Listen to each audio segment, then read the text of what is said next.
Bienvenidos a su canal de la Iglesia Bíblica Bautista, Razón para Vivir, con el pastor Jared Suárez. Vamos a orar. Señor y Padre, gracias por tu palabra, porque es nuestra guía, porque en ella confiamos, porque sabemos, Señor, que si la obedecemos también te honramos, y al honrarte a ti también pues tú nos honras. Y rogamos, Señor, que podamos comprender lo que tú quieres decirnos en este día, que pongamos todo nuestro ser delante de ti, rogándote que nos hables, que nos indiques el camino que quieres que sigamos, y que te honremos, Señor, con nuestras acciones, con nuestras decisiones. Señor, ponemos nuestras vidas delante de ti en el nombre de Jesucristo. Amén. Amén. Podemos tomar nuestro lugar. Entonces aquí vemos el caso del llamamiento o el llamado de Samuel. Y dice: el joven Samuel ministraba a Jehová en presencia de Eli. Aquí hay algo simbólico, porque al final vemos que Samuel aproximadamente tendría unos 12, 13 años de edad en esta fecha. Después nos dice que creció. Y entonces, y también dice el joven. Cuando uno dice joven, pues regularmente uno piensa alguien de mayoría de edad en nuestros días, ¿no? 18 años. Pero me llama mucho la atención porque en otros lugares y en otras épocas, por ejemplo, un judío a los 13 años ya puede tener voz y voto. Ya puede participar en la sinagoga y muchas otras cosas. Y recuerdo, por ejemplo, cuando era niño, mi abuelo tenía un rancho en Chiapas. Y nosotros íbamos al rancho y de repente nos llamaban nuestras tías y decían chamacos. Y las personas de origen de ahí decían: ¿dónde están los chamacos? ¿No? Y decían: no, pues estos mis sobrinos, no, estos ya son unos jóvenes. Y teníamos más o menos 12, 13 años. Entonces la gente del campo empieza a trabajar muy joven. Entonces ya tiene obligaciones desde muy joven. Entonces cuando dice joven se refiere al niño Samuel o al adolescente Samuel, que de alguna manera ya estaba ministrando en la casa de Dios, es decir, ya se ocupaba en las cosas de Dios y lo hacía en presencia de Elí, porque Elí era el sumo sacerdote. Pero llama la atención porque dice: y la palabra de Jehová escaseaba en aquellos días, no había visión con frecuencia. Aquí vamos a ver una transición, porque Dios se comunicaba a través del sacerdocio. Pero ahora el sacerdocio solo haría lo que tiene que hacer, es decir, ministrar en la casa de Dios, pero ahora hablaría a través de los profetas. Samuel, digamos, es profeta. Se dice que Moisés fue el primer profeta, ahora Samuel. Y en Hebreos nos dice que Dios, habiendo hablado muchas veces a los padres, y después dice por los profetas, entonces de alguna forma vemos que hay una transición y la palabra de Dios escaseaba en aquellos días. Es curioso, porque si nosotros vemos hacia atrás, hacia los tiempos de Samuel, lo que existía era el Pentateuco. Génesis, Éxodo, Levítico, Números y Deuteronomio. Era lo que existía. Y lo tenían a cargo precisamente los levitas. Ahora, tenían esa palabra y Dios se iba revelando de una forma pues casual, no lo hacía con frecuencia. Nosotros tenemos el privilegio de tener toda la revelación de Dios, hasta el Apocalipsis. Sabemos hasta los acontecimientos futuros. Lo curioso que este es uno de los libros, si no es que es el libro más vendido, y el menos leído. Y aún los cristianos no lo leen, o sea, los que lo deberían de leer. Y es que este es el libro de instrucciones para la vida. ¿Qué quiere Dios que yo haga? Está aquí. ¿Cómo Dios quiere que me comporte? Está aquí. ¿Qué quiere Dios que yo no haga? Está aquí. ¿Cómo Dios quiere que no me comporte? Está aquí. Así que tenemos la palabra profética más segura que alumbra como antorcha en la oscuridad. Así dice el apóstol Pedro. Entonces tenemos la revelación especial de Dios para nuestras vidas.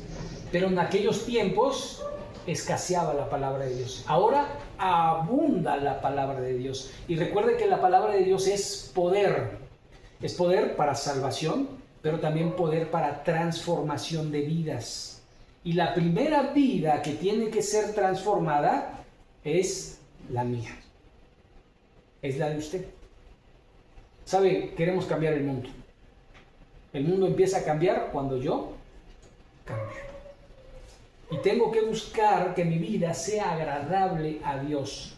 Que todo lo que haga, de hecho de palabra, sea para la gloria de Dios. Siempre estamos viendo la paja del ojo ajeno. Es que tú, pero ¿y es que yo qué? No, yo soy perfecto. No me equivoco. ¿Verdad que no? Y entonces tenemos que ir a nuestras imperfecciones. Hoy me acordé de Santiago, no recuerdo el pasaje, creo que es en el capítulo 1 o el capítulo 2, no recuerdo, pero dice que el hombre natural se ve en el espejo y luego se olvida de su apariencia, ¿no?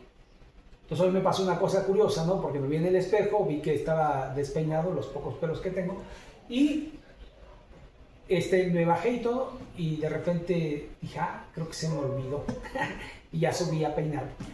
Es curioso, ¿no? Porque se nos puede olvidar con facilidad los defectos.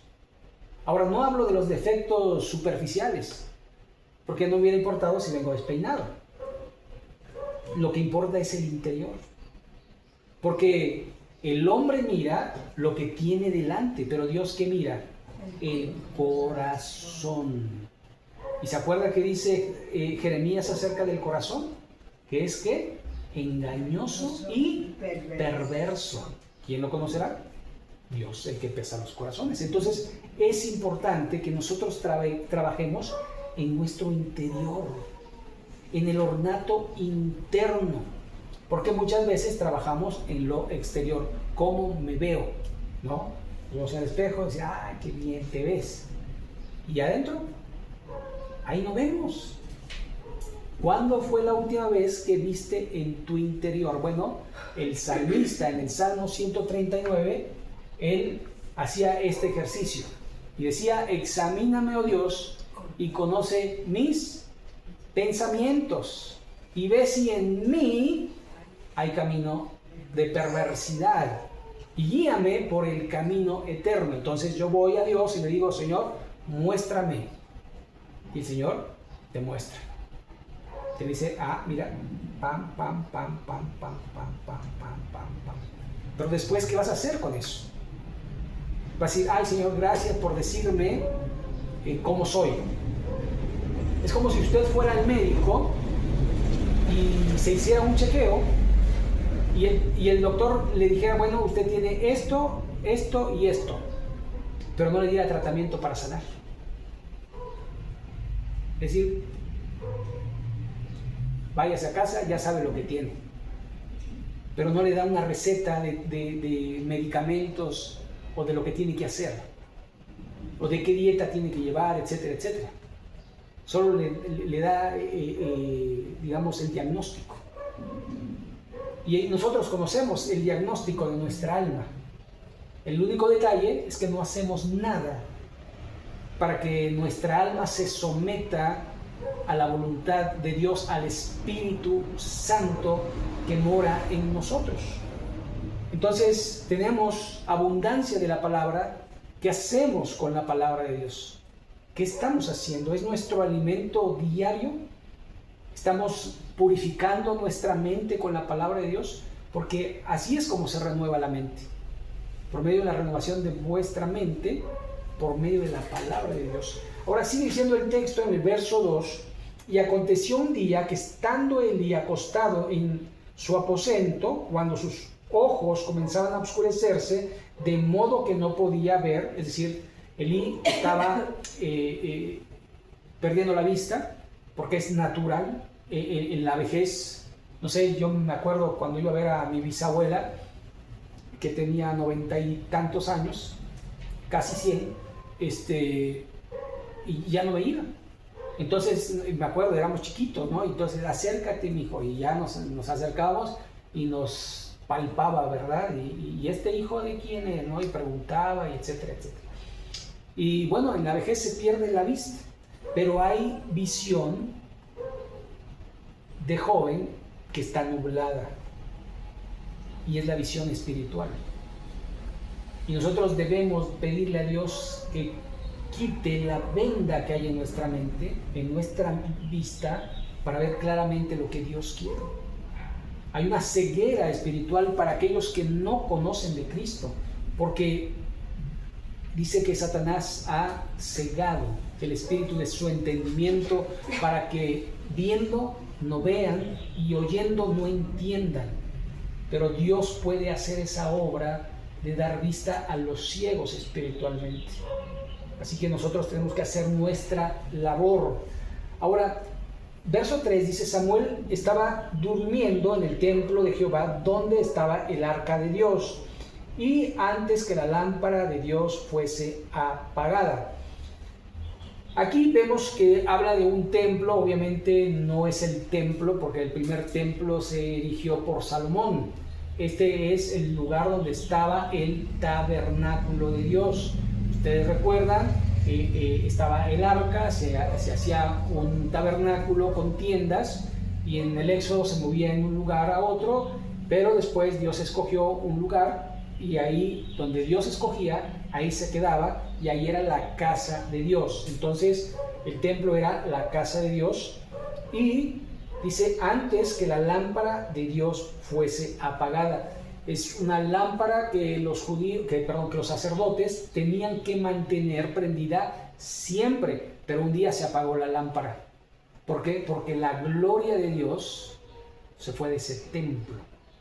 Y aunque había templo, Dios no estaba en el templo. Esto sucede con Ezequiel, que la gloria de Dios marchó de la tierra, y después la gloria de Dios vino en la presencia de Cristo Jesús, ¿verdad? Entonces sigue diciendo: Jehová llamó a Samuel y le respondió: heme aquí. Me gusta el corazón de Samuel. Estaba durmiendo y lo despertaron, pero no solamente una vez, sino que hasta 3 veces. Dice: y corriendo luego a Elí, heme aquí. Le dijo a Elí: heme aquí, ¿para qué me llamaste? Y Elí le dijo: yo no he llamado, vuelve y acuéstate. Y él se volvió y se acostó. Pero me llama como él, con presteza. Oyó su nombre, Samuel. Dedujo, estaba durmiendo, dedujo: es Elí. Y corrió, y con todo, la atención, dijo: estoy dispuesto. ¿Qué necesitas, Señor? Entonces, heme aquí. Esa es la disposición de un siervo de Dios. Y entonces sigue diciendo: y Jehová volvió a llamar otra vez a Samuel, y levantándose Samuel vino a Elí y dijo: heme aquí, ¿para qué me has llamado? Y le dijo: hijo mío, yo no he llamado, vuelve a acostarte. Y Samuel no había conocido aún a Jehová, ni la palabra de Jehová le había sido revelada. Aquí hay una nota especial. Si vemos el versículo 1, dice que Samuel, el joven Samuel, ministraba en la casa de Jehová. Aquí nos dice que no había conocido a Jehová. Esto es muy, muy repetitivo en nuestros días. La gente es religiosa, pero no conocen a Dios, no han tenido un encuentro personal con Él. ¿Sabe?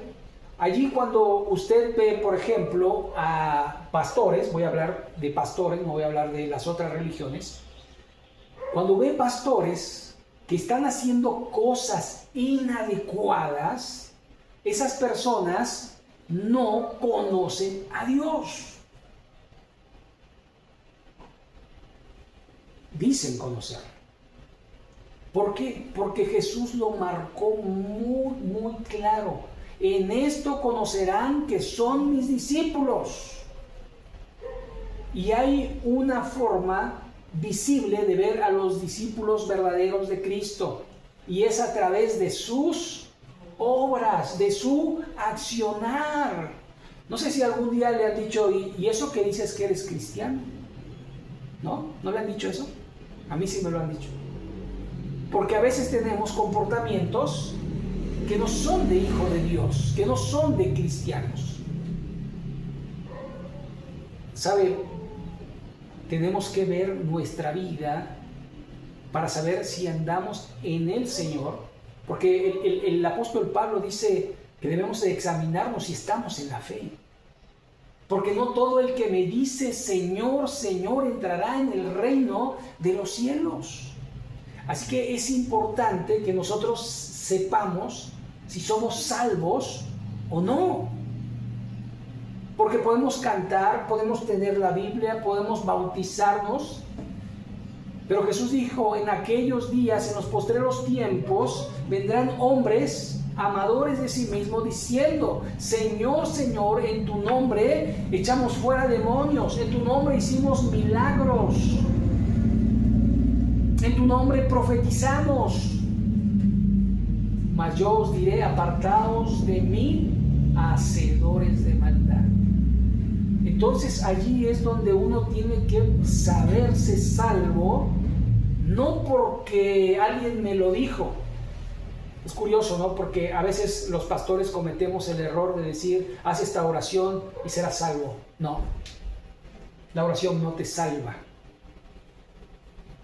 Te salva que te arrepientas y te conviertas a Jesús y que le sigas todos los días de tu vida. Porque Jesús dijo que el que pone la mano en el arado y vuelve atrás no es digno del reino de los cielos. Entonces es importante saber que el cristiano permanece para siempre. ¿Sabe? A veces dice, no, está apartado, se apartó el hermano. No, no se apartó. No es creyente. Porque los hijos de Dios permanecen. Podemos tener nuestros lapsus de fe, pero los que son de Cristo se mantienen en el redil. No es, no, porque eso se le llama apostatar. Los apóstatas no heredarán el reino de los cielos. Entonces, el que permanece en mí, este llevará mucho fruto, porque separados de mí nada puedes hacer. Entonces, es simple, no puedes separarte de la vid y seguir viviendo. No puedes vivir la vida cristiana sin Cristo. No puedes ser cristiano sin Cristo. Así que Samuel no había conocido aún a Jehová, ni la palabra de Jehová le había sido revelada. Jehová pues llamó la tercera vez a Samuel, y él se levantó y vino a Elí y dijo, heme aquí, ¿para qué me has llamado? Entonces entendió Elí que Jehová llamaba al joven. Aquí vemos el carácter de Samuel. Si tu mamá te llama a la madrugada una vez y te dice, no, yo no te llamé, y te llama la segunda y yo no te llamé, y te llama la tercera, ya no aguantas, y te enojas, y pierdes la paciencia. Dice, ¿para qué me despierta? Si me estaba bien dormidito, bien con... ¿Cierto o no? Eso habla de nuestro corazón. Pero Samuel no, Samuel dice, heme aquí, estoy disponible, estoy dispuesto, ¿qué quieres que haga? ¿En qué te puedo ayudar? Tenía toda la disposición y por eso Dios llamó a Samuel. porque estaba haciendo la obra de Dios, porque estaba en los caminos de Dios y porque tenía un corazón para Dios, aunque todavía no conocía a Dios. Así que vemos el corazón de este hombre, por eso fue llamado. ¿Cómo queremos, cómo pretendemos que Dios nos llame si no estamos dispuestos a servir? Porque el servicio de Dios se hace a la gente. ¿Sabe? Usted no puede servir a Dios sin la gente. Yo antes creía eso, ¿no? Yo estoy bien con Dios, estar con los demás no me importa, ¿verdad? Si estoy bien con Dios, ¿qué me importan los demás? Pero dice, si andamos con luz, en luz, tenemos comunión unos con otros y la sangre de Jesucristo, su Hijo, nos limpia de todo pecado. Entonces es importante de alguna manera saber que servimos a los demás. Servimos a los demás. Cuando servimos a Dios es sirviendo al prójimo. No es de otra manera. Entonces todo lo que hagamos es para Dios.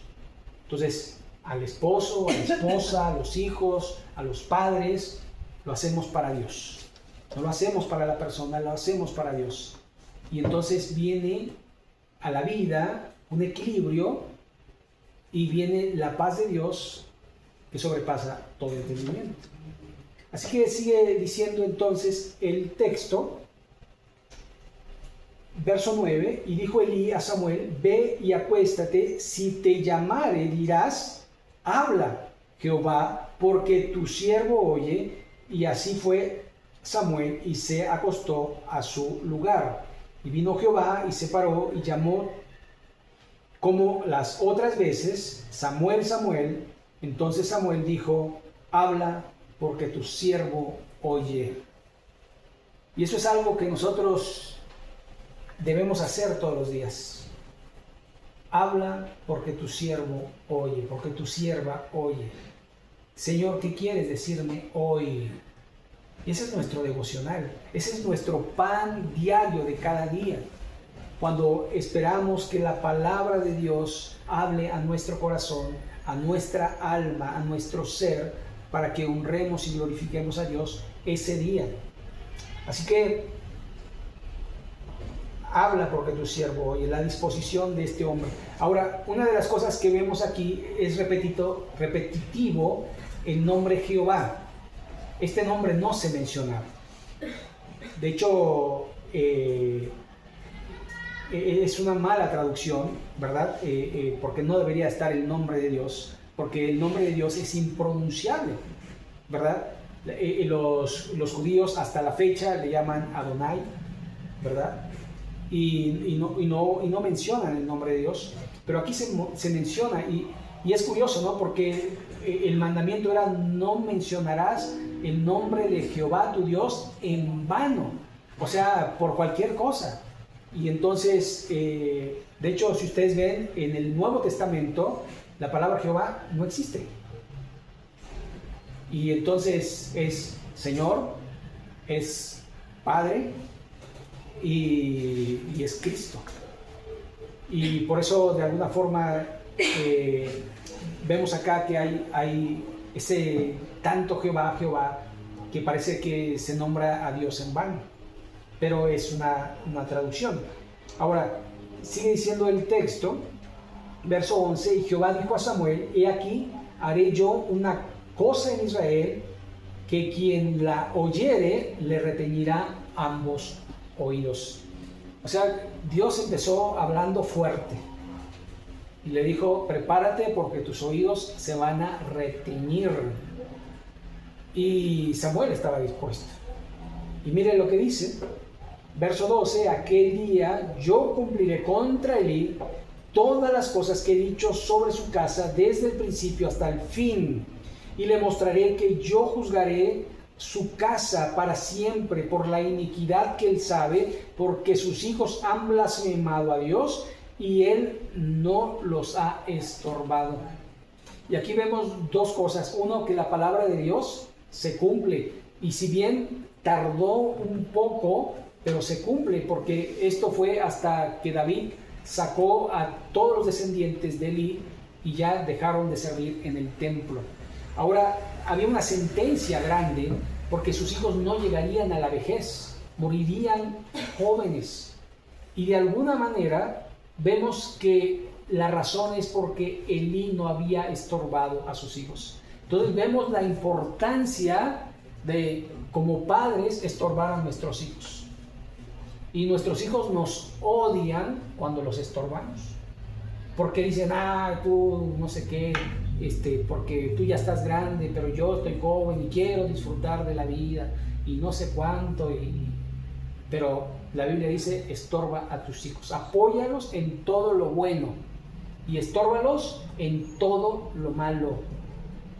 Y esa es la vida del cristiano. Y los jóvenes obviamente no lo entienden porque hasta hacen la pregunta, ¿qué tiene de malo? ¿No? Y la contrapregunta es, ¿qué tiene de bueno? O sea, ¿en qué te edifica? Y entonces la Biblia nos dice que todo me es lícito, pero no todo me conviene. Que todo me es lícito, pero no me dejaré dominar por ninguna de ellas. Entonces, de alguna forma, tenemos que aprender a estorbar a nuestros hijos. Es mejor que nos odien a nosotros y no que blasfemen el nombre de nuestro Dios. Es mejor. Sigue diciendo el verso 14, por tanto, yo he jurado a la casa de Elí que la iniquidad de la casa de Elí no será expiada jamás, ni con sacrificios, ni con ofrendas. No tiene perdón. Y sigue diciendo, y Samuel estuvo acostado hasta la mañana y abrió las puertas de la casa de Jehová, y Samuel temía descubrir la visión de Elí. Entonces el pobre, ¿verdad?, estaba con un secreto a voces, pero que de alguna forma no quería decírselo a quien servía. Ahora, ¿se acuerdan? Elí no veía. Así que Elí no veía los nervios de Samuel, pero, verso 16, llamando pues Elí a Samuel, le dijo, hijo mío, Samuel. Y él respondió, heme aquí, siempre dispuesto. Y Elí dijo, ¿qué palabra te habló?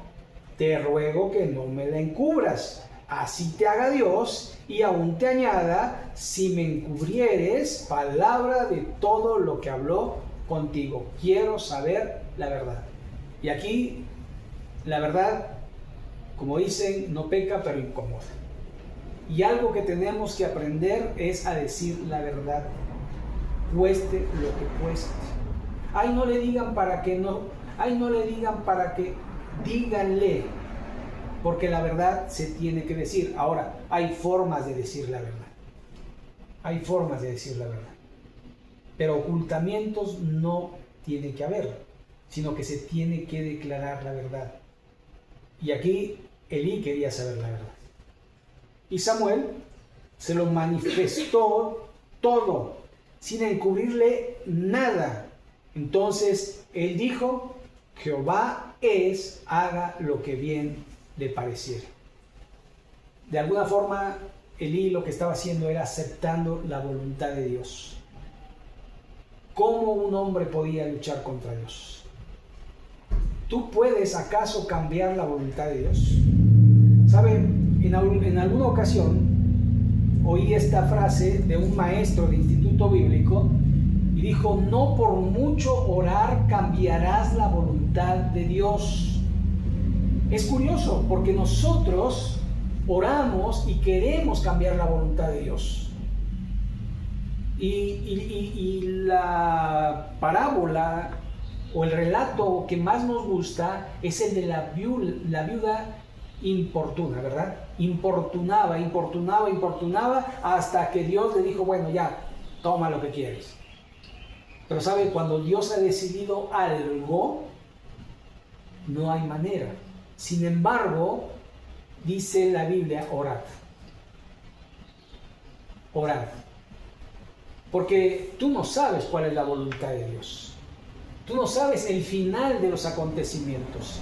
Por ejemplo, cuando pides por salud, tú no sabes si vas a sanar o no, pero Dios sí lo sabe. Pero ¿cuál es tu deseo? ¿Cuál es tu actitud? Pues es la voluntad de Dios. Si Dios quiere que sane, tú sanarás. Y si no, pues que no sane. ¿Verdad que no? Porque Dios ve nuestro corazón y pedimos según los anhelos y los deseos de nuestro corazón. Entonces, pedid y recibiréis, pero pedid con fe. Y el versículo que estamos memorizando, ¿verdad? Dice, pedís y no recibís porque pedís mal, porque pedís para gastar en vuestros deleites. Entonces, algo que tenemos que aprender es a pedir conforme a la voluntad de Dios. Y cuando pedimos y no recibimos, es porque la voluntad de Dios se cumplió. Dios hizo lo que Él quería. Así que Elí aceptaba la voluntad de Dios. Sin embargo, creo yo que de alguna forma nosotros tenemos que mantenernos en orar y no desmayar. ¿Sabe?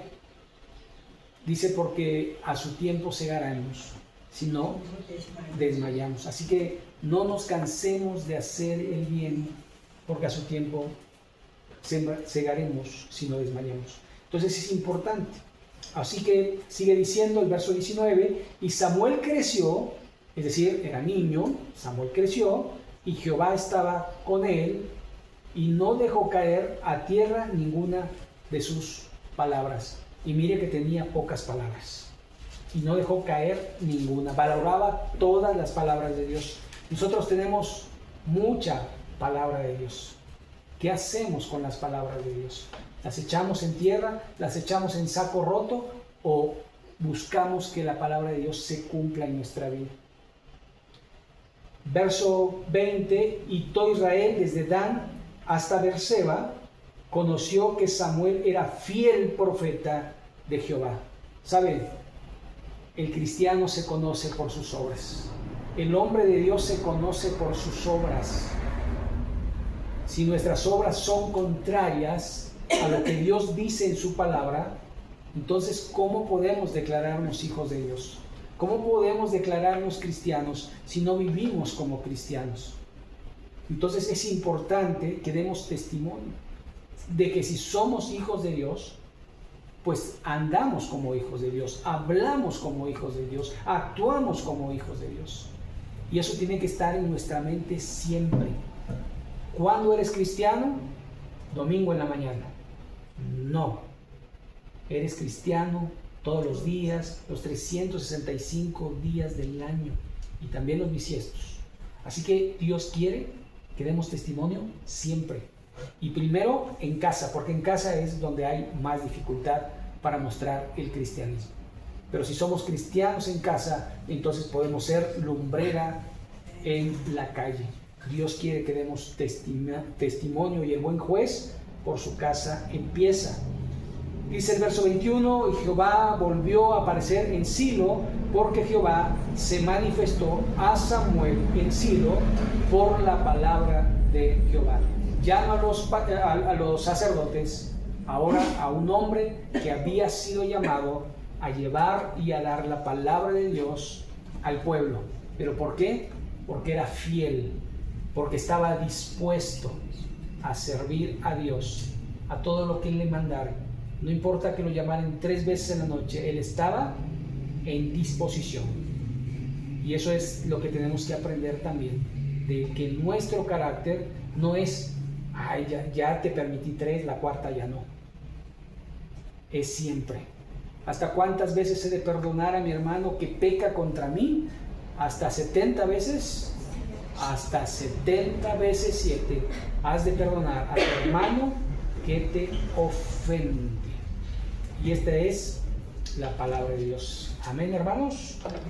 Vamos a orar. Les invito a ponernos en pie para terminar. Señor y Padre nuestro, gracias por tu palabra, porque tú nos hablas a través de ella.